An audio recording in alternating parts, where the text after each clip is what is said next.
said mainly the arms and legs were shaking.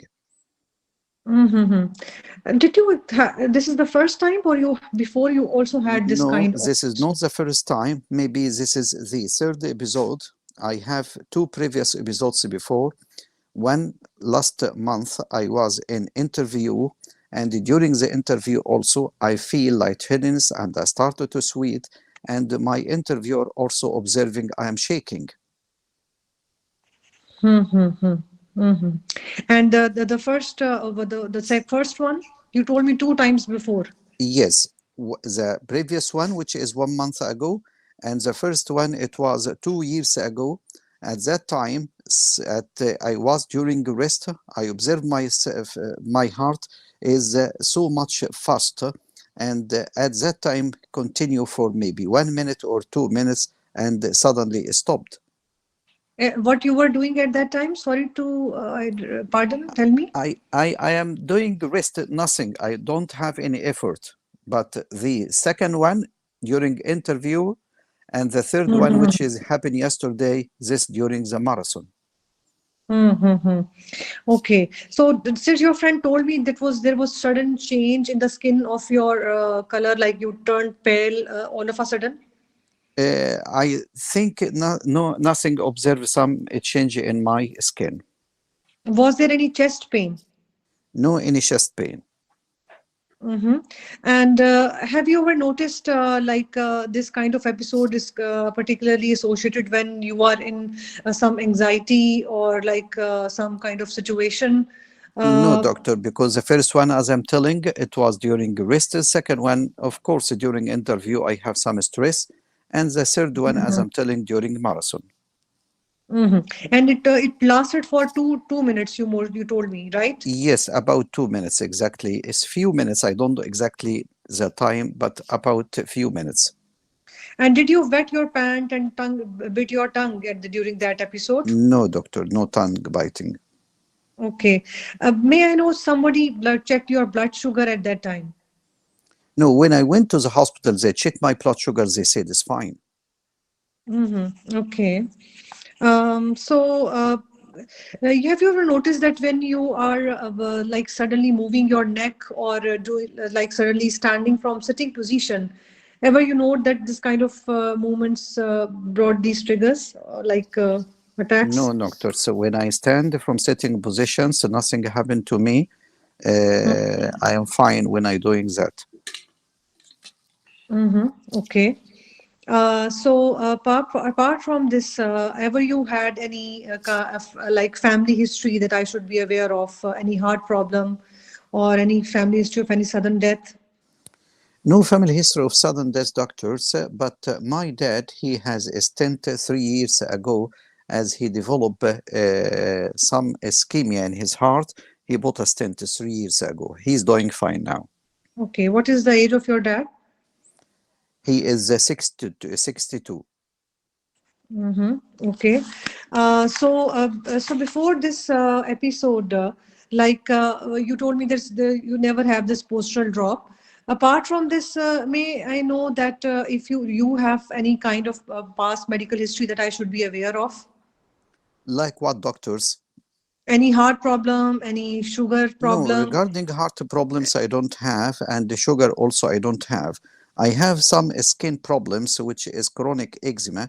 For that, the skin doctors giving some medicines when I have itching, just only. A course may continue for 2 or 3 days. This is something chronic over the last 15 years.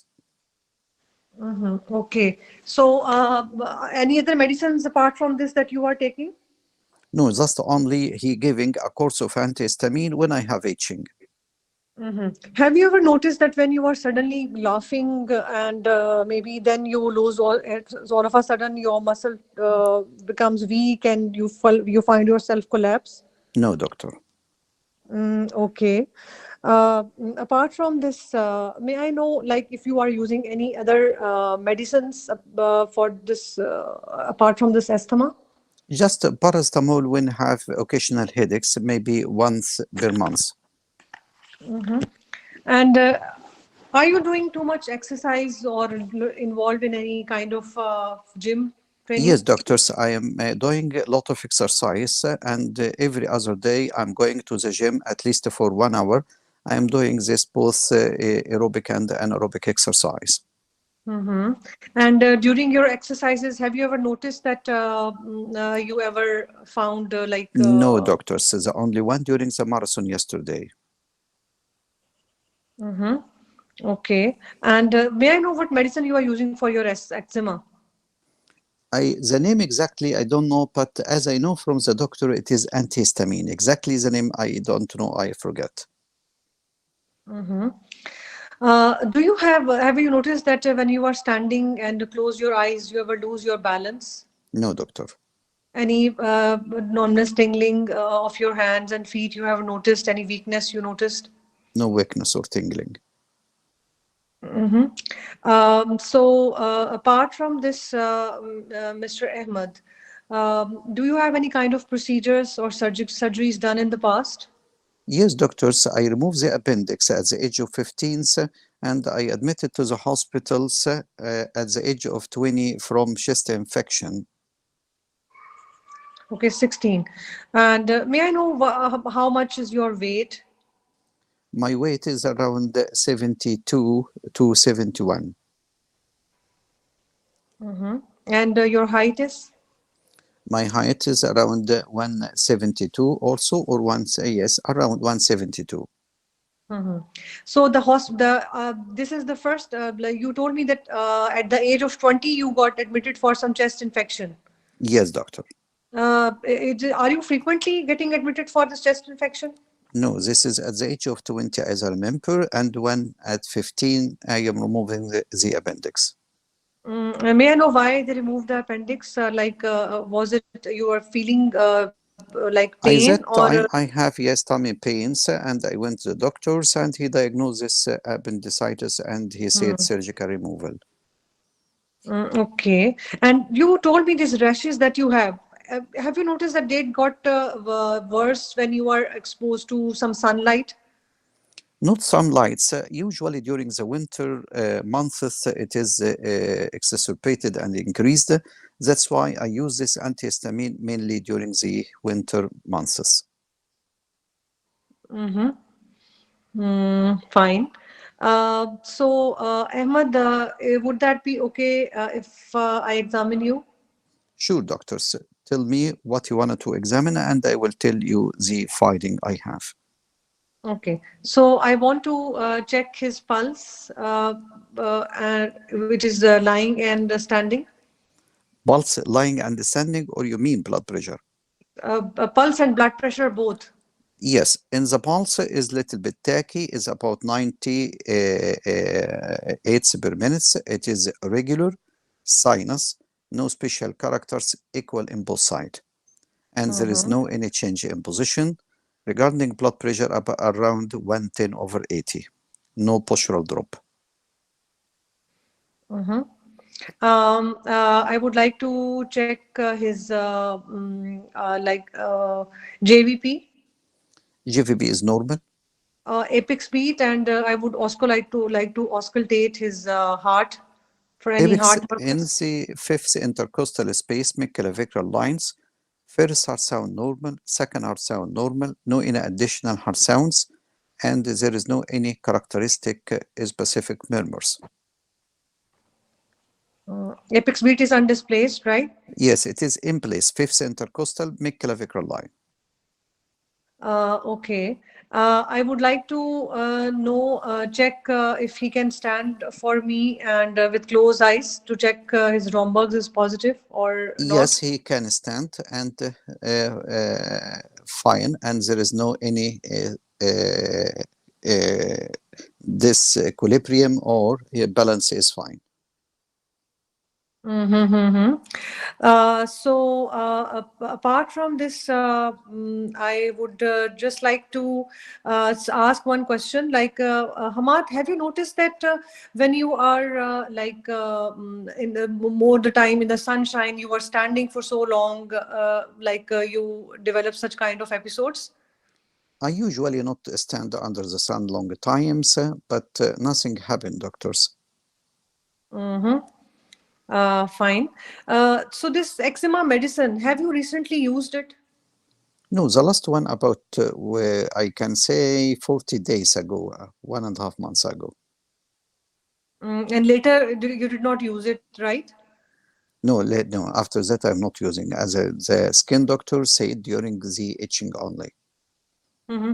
Any other over-the-counter medicine? No, doctor. Hmm. Fine. So I would like to do some bedside blood sugar and bedside ECG for this patient. I can say to you the ECG is normal and the blood sugar is around 5.4 millimole per liter. Mm-hmm. Fine. So, Hamad, what is your concern? Please tell me. I am afraid doctors to have some heart problems, and the general doctor also he said I might have epilepsy. I don't know what is possible with me. It is a heart or it is epilepsy. Well, Hamad, I highly appreciate your concern after taking history from you and after doing your examination. There could be a possibility that the medicine you are taking could be responsible for this episodes that you are getting. But still, we need to investigate you thoroughly. And for that, we would like to admit you because only we cannot say the person is having epilepsy also if only one episode they had such kind of like shakiness of the limbs. So it would be better that if we would like to admit you and we'll do some blood test on you and we'll so do your echo as well and we'll like to do some brain studies and as well as your some blood test and we need to put some machine to check your 24 hours monitoring as well. Is that okay with you? Okay, doctors. Any other Suppose concerns, any other no, questions? doctor. Thanks a lot. So, are you happy now with the history and your physical finding? Okay. Suppose the time now is fine and you finish your time, and this is the last 5 minutes for questions. So you said to the patient you wanted to admit the patients because you wanted to do some tracing and some blood test.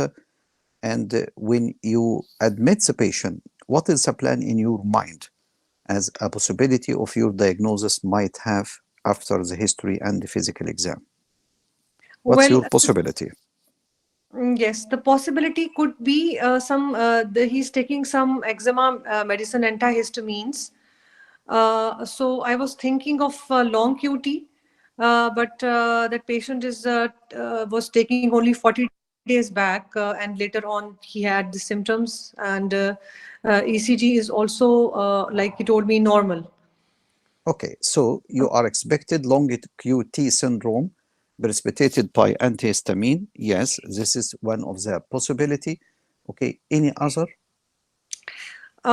Any other in this patient, there could be anxiety element, but he told me that when he was sitting, but that during the second attack, when he was sitting and he was not having any like he was going for an interview, but the first one does not. The very first attack is not following that, like not favoring towards that diagnosis.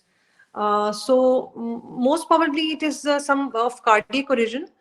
The blood sugar is normal. The patient is not having any kind of like pacemaker or something that we can suggest, or there is no family history, significant family history of thinking of like hukam because the third episode while he was doing some activity exertion.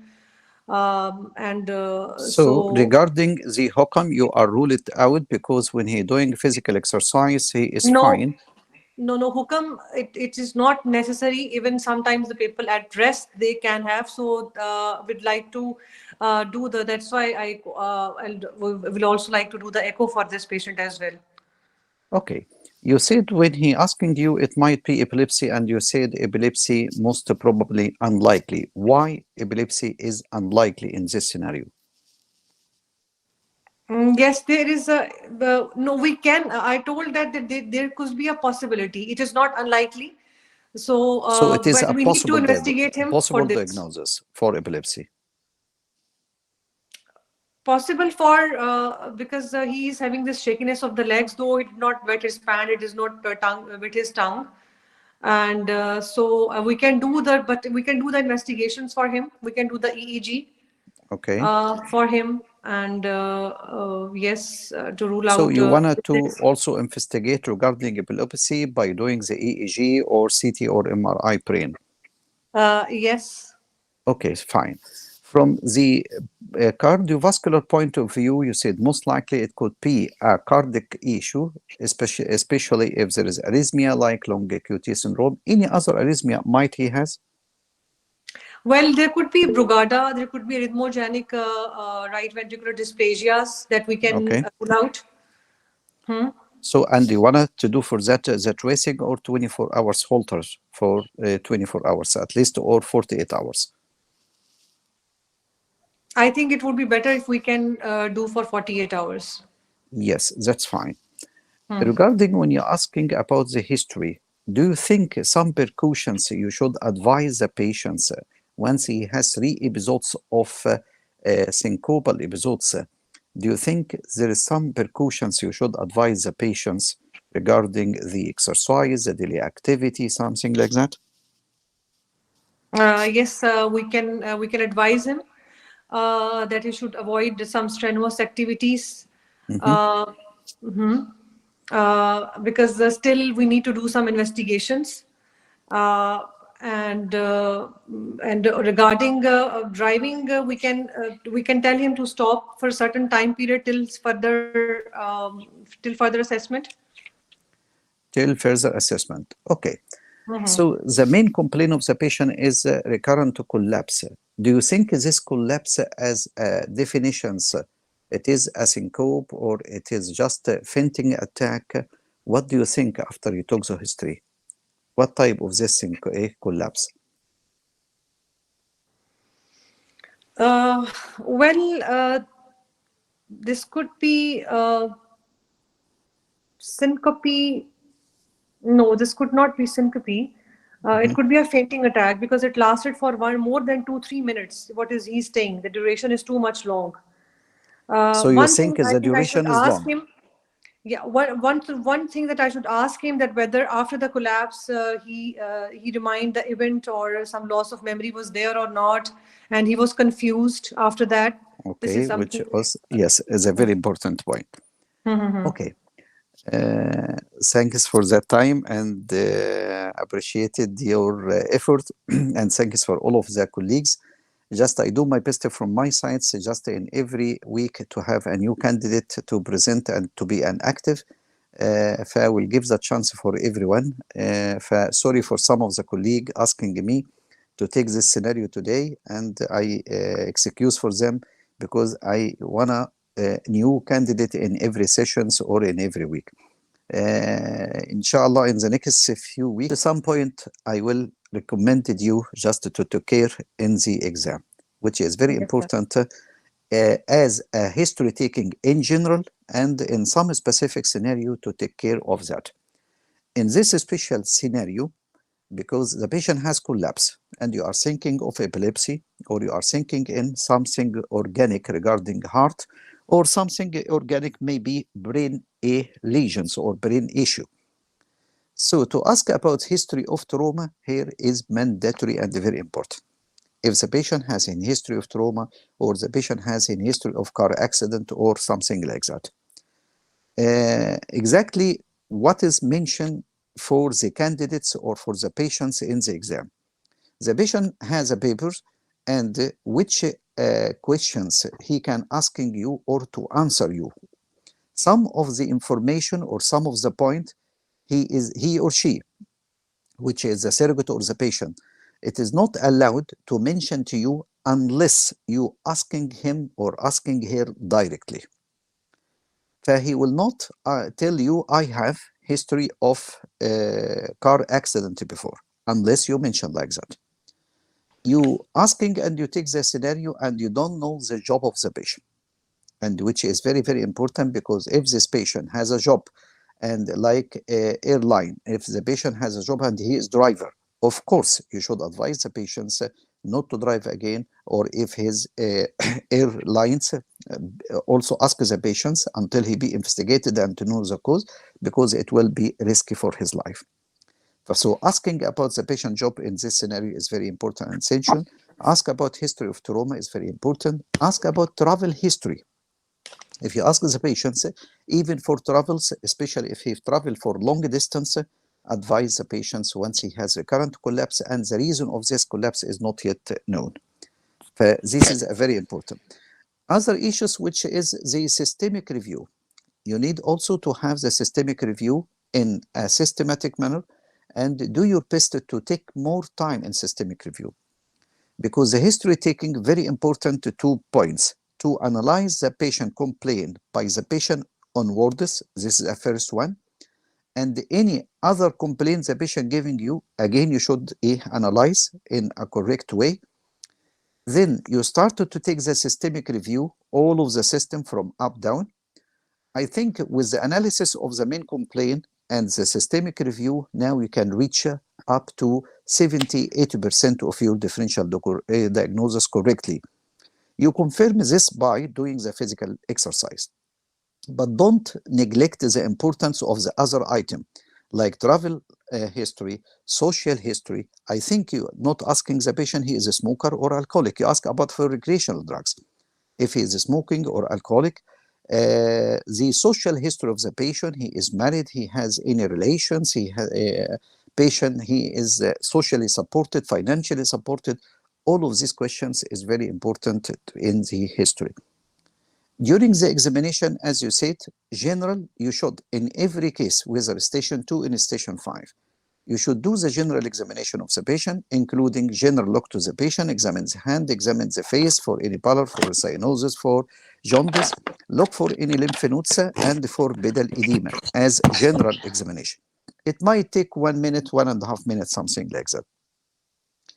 In this specific patient, as a local examination, it should be different according to the scenario. Of course, in this specific patient, he is young, and you should examine the cardiovascular system, mainly auscultations and the palpation. Because if the patient has any palpable thrill, this means he has a pathognomonic murmur. And then you auscultate for heart sound, and you auscultate for any new murmur. These patients, exactly, if you elicit some of the murmurs, especially if the patient has ejection systolic murmur and radiated to the carotids, what do you think is the diagnosis here? Hokam. It might be HOCM, or it might be severe aortic stenosis. Yes. Okay, severe aortic stenosis, it can be presented by the same way with recurrent syncope, and the patients, he might have a fast heart rate. And if you found in this specific patient ejection systolic murmur propagated to the carotid, so the possibility of aortic stenosis or the possibility of subaortic stenosis with HOCM also must be ruled out. But here the patient clinically, there is no any specific murmurs. And you should be self-confident when the examiner asking you, what did you find? What did you find? If you elicit any abnormal signs, which is not there, it will be against you. So in this specific patient, I can say, frankly speaking, the heart is totally normal, apex in place, no specific murmur, both first and heart sound, both are normal. No any basal crackles means the patient he is not in failure. And there is no any pedal edema and so on. So this is examination. Do you think the abdominal exam in this patient necessary? No. Do you think neurological examination in this patient necessary? No, because the patient, he doesn't have any neurological issue, just to assist. No tingling, no numbness, no weakness here or there. Vision is okay, hearing is okay, voice is okay. So I am not expecting the patient to have some neurological issue to examine the CNS. So CNS is not here to examine. Abdominal exam no need, just only heart and the base of the lung plus the general examination during the limited time fee of the exam. Coming for the differential diagnosis, if you say regarding the attack itself, the three attacks, and the patient has fits or the patient has shaking in two attacks, and one of the attacks there is no shaking, but all of them they have tachycardia, okay, and the patient lose the conscious, he doesn't aware. You should analyze if the patient has fits or the patient has syncopal attack, the event, what will happen before the event and during the event and after the event. This is a very important to see this event of the collapse. Is it organic or it is and something psychological or due to anxiety or depression or something like that? So before the event, you should ask if all of these symptoms coming before he lose the consciousness, if the patient has any visual changes, diminution of visions, any facial flushes or something like that, if the patient feel he is nauseated or throw up before he lose the consciousness, if the patient he has disturbed hearing disturbance, if the patient has any weakness in any part of the body before he is losing the conscious, if the patient has any shaking before the loss of consciousness, and if the patient have any chest pain or short of breath before he is lose the consciousness, and what the patient doing before the loss of consciousness. So all of these issues I should ask before the event. What the patient exactly doing, what he is feeling, what the symptoms occurring before, regarding something facial, something visual, some regarding the heating, he feel nauseation, he feel vomiting, he feel any weakness before the attack. This is one. What happened during the attack? If the patient can remind, because if the patient he cannot remind what happened during the attack and will take that from the witness, this means the patient he is totally lose the conscious. He doesn't remind the timing itself. And this timing, how long? Is it just only few seconds or 1 minute or a long time, means 5 minutes and above? It is very important the duration of loss of consciousness. And during this loss of consciousness, if he has shaking observed by witness, and this shaking involve all of the body or just only the upper limbs or lower limbs, if the patient, of course, have any tongue biting, if the patient wet himself, whether from the front or from the back, what is the color of the patient during the attack, all of this information will take it from the witness. Okay, if the patient has hit himself during the attack, means the patient, when suddenly he is collapsed, he can hit himself during the attack. This is what you should ask during the attack. After the event, also, I should ask, are you feeling you are drowsy or confused or you forget some of the issues after the attack? And for how long the timing until he will totally recovered?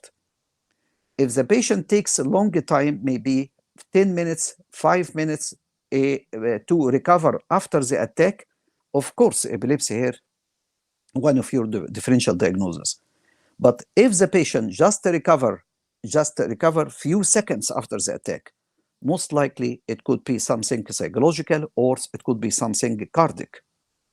So this is how to take the history if the patient has frequent fits or frequent collapse, what is the event before the collapse, what happened during the collapse, what happened after the collapse. Timing is very, very important because it can differentiate between the real syncope and between the epilepsy. Of course, the collapse is a general word. It might be syncope, it might be fainting, it might be passing out. To say this is a syncopal attacks, it will have rapid onset, very short duration up to 1 minute. This is it cannot be several minutes. And the patient recovered totally and completely after the attack, this is never to be epilepsy. Because in any type of the epilepsy, the patient, he will take time to recover, at least a few minutes. and he will have some impairment of the concentration, and he cannot remind everything is happening in epilepsy. Plus, the patient, he might have tongue biting, or he wet himself from the front or from the back. So as you said, the most likely differential diagnosis in this patient, number one, when you answer the patient concern, he afraid to have epilepsy, I can reassure the patient the epilepsy is unlikely in your case. Because of that, you have the collapse, which is a short duration. You remind everything and you recover totally after the collapse. And I wanted to admit you to the hospital because I afraid to have something organic in your heart. So I will do some tracing and I will do some scanning of your heart. Most likely to rule out any any arrhythmia, malignant arrhythmia in this patient. As you said, patient he is taking antihistamine. Most likely it could be long QT syndrome as a complication from the antihistamine he is taking long time because of eczema. Patient he might have arrhythmogenic right ventricular cardiomyopathy. He might have HOCM, although there is no any past history of sudden death in the family, but still HOCM is one of your differential diagnoses. Or the patient he might have aortic stenosis or subaortic, which is not there by clinical finding. This is the main differential diagnosis. You rule out hypoglycemia as the patient is not diabetic, he is not taking any oral medication or oral hypoglycemic medication, and you did the blood sugar, so hypoglycemia is out. Epilepsy is unlikely in this scenario, so mostly generally it will be arrhythmogenic syncopal attack. As I said, you need to admit the patient, to do heart tracing, and to do the echocardiography for the patient. Advise the patient he is working as a journalist, he can continue his job with minimal stress, and you will give him some medication after you investigate. Advise the patient to hold the driving for a time once he is driving until the further causes is known and treated for this patient. So this is my comment, Dr. Hina, but you did your best in the scenario, but take care from some of the point, which is very important, just not to allow the examiner to minimize some markers because you forget some important point in the dish. But your differential diagnosis is correct, but regarding the epilepsy is unlikely in this patient because here he recovered as soon as possible after the collapse, no tongue biting, no wetness, he is not wet himself, no history of head trauma and all of that, so epilepsy is unlikely. Turhina, if you have any comment, we are ready, and then listen from you, and then the other colleague, please. No, sir. Thank you very much. Thank you. Okay.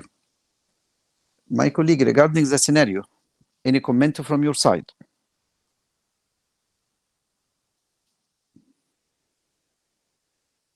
So you look so. I have a comment. Yes, doctor. Go Yes, ahead. doctor. Go ahead. Can we put here the vasovagal attack as a differential and make a tilt table test? Vasovagal attack, of course. Source. There is. My sound is. Hello. Okay, doctor. The voice now is clear. Yes, clear. Okay, vasovagal attack, you can put it at the bottom of the list after ruling out any cardiac syncopal attacks. And should we do the table tilt test? Again, after the tracing, and you do 24 hours at least, Holter monitor and the echo. If both of them came normal, you can do head tilt test. Okay, and please, regarding, you said that no need for neurological examination. Even the pronator drift or the long tract manifestation to rule out any TIA or any upper motor neural lesion? Yes, because when you're asking in the history, there is no any weakness, there is no any visual problem, there is no affecting of the hearing of the voice, for nothing related tingling, lumpiness, no head trauma. Don't abuse your time in the neurological examination because you know it will take time. And in the exam, this is what happens. I don't know why this is my sound is not clear. Sorry, doctor. فدon't abuse your time in unnecessary physical examination. If you did like that, the examiner, he will leave you, and the time is going out, and the important system not yet examined. فminimize yourself and make the brainstorming which part I wanted to examine, and helping you in picking up some specific sign. Exactly in this patient, he doesn't have head trauma, he doesn't have any risk factor to develop TIA, he is not hypertensive, he is not diabetic, not ischemic, not this hypercholesterolemia, and so on. So nothing to say it is TIA or stroke. Dr. Imad, can I ask you one question, please? Sure.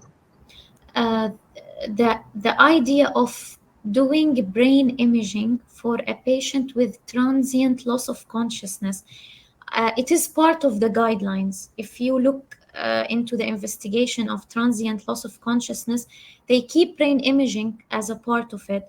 But regarding PACEs, and since the examiner gonna ask me about the investigation, and also your comment will help us for station 4, because the scenarios of syncope versus vasovagal syncope versus epilepsy is also common in station 4. And one of the important concerns of the surrogate is whether we will do brain scan. So how to address this in the long clinical consultation and in station 4, if you could help, please. Sure, a very good point and questions. Thanks for that. Regarding the issues of CNS investigation in a syncopal patient, from patient to patient, exactly it will be different. And according to the history, if you have any issues of CNS lesion, suspected CNS lesion, if the patient has any weakness here or there, if the patient has tingling or numbness, if the patient has any head trauma or has a spinal cord trauma, or the patient has any previous surgery in the brain or in the cervical area or in the spinal cord, the patient doesn't giving any issues or symptoms from the neurological point of view. Ear is fine, voice is fine, tongue is fine. There is no clinical any issue suspected the patient to have cranial nerve palsy or something like that. So from the history itself, I'm suspecting the patient to have some neurological, because in syncopal attack, we have one of the three. Either the patient has some central lesions, which is a brain lesion, or the patient has cardiac lesion, or the patient has one of metabolic issue. One of the metabolic issues, it's a big list regarding some endocrinal issues or some electrolyte disturbance. At the bottom of the list, we'll put psychic or patient has an anxiety and so on and so on. So both the broad differential diagnosis. Does this patient, when you are taking the history, has an brain insult, acute or chronic brain insult? Of course, if the patient elderly, of course, if the patient diabetic or hypertensive or ischemic, and he has one of the risk factors, smoker, and you suspect TIA or you suspect any stroke, hemorrhagic or ischemic stroke, of course, mandatory, as a mandatory, and it will be the first line of investigation to do CT or MRI of the brain to rule out acute cerebral insult regarding the patient age, regarding the patient history. But patient, he is young, middle age, 20 or 25 or 30 or something like that. Not hypertensive, not ischemic, there is no any risk factors. So the brain insult here, it is little bit out. Apart from the epilepsy, it might be epilepsy, but when you analyze the history in this patient, it is unlikely to be. Why? It is a short time, just only 1 minute, 2 minutes. Patient totally recovered after the attack with full recover and the full remind everything, and there is no confusions or there is no any post syncopal area of a decrease the movement or has a collapse. So the patient he recovered totally. The epilepsy here is unlikely.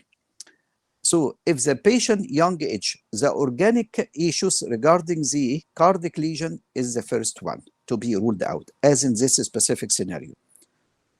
But after you finish the cardiac issue, which is the first possibility, and you put the second possibility, it might be brain issue, like epilepsy. Of course, I need to do CT or MRI, or I will also do the EEG. So it comes like that. But as you said, as a guideline for any patient, he lost consciousness, I should do the CT is according to the patient age and the scenario. Old, of course, I should do it because in old patients, he might have subdural hematoma or something like that, or he has any history of head trauma even 2 or 3 months ago, not related to, but still he might have subdural hematoma. So according to the patient age and the patient symptoms, when you analyze the history, the CT or MRI, it will come as a first possibility and investigation, or I will keep it at the bottom.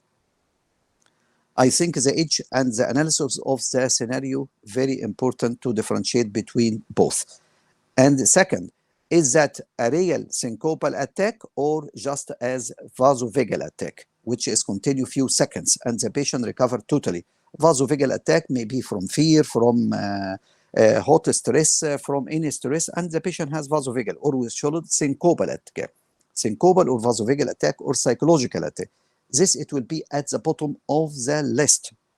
Okay, I think might cover Yes, your answer. yes. Thank you so much. And if it Okay, is a station 4, we will not recommend if there is no red flags. there is no red flags as a Yes. So neurological. Yes, yeah, I will not agree with the patient about doing any brain imaging. yes, yeah. Thank you, Dr. Imad. Okay, thanks. Further inquiry, please, if you have. Sir, can I ask a question, please? Sure. Sir, what can be the metabolic causes other than, Metabolic causes hypoglycemia? for syncopal attacks, electrolyte imbalance. This is one. All of the hypo or all of the hyper, whatever, hypo or hyper. It can one of the causes of syncopal attacks, like hyponatremia, hyperkalemia, all of that. Number two, if the patient has any Addisonian crisis, if the patient has cytotoxic crisis, or the patient has myxedema coma or myxedema, all of that can lead to as a metabolic issue. Hypoglycemia, hyperglycemia, all of that can lead to syncopal attack. Okay. Yeah, thank you, sir. Okay. Best wishes for all.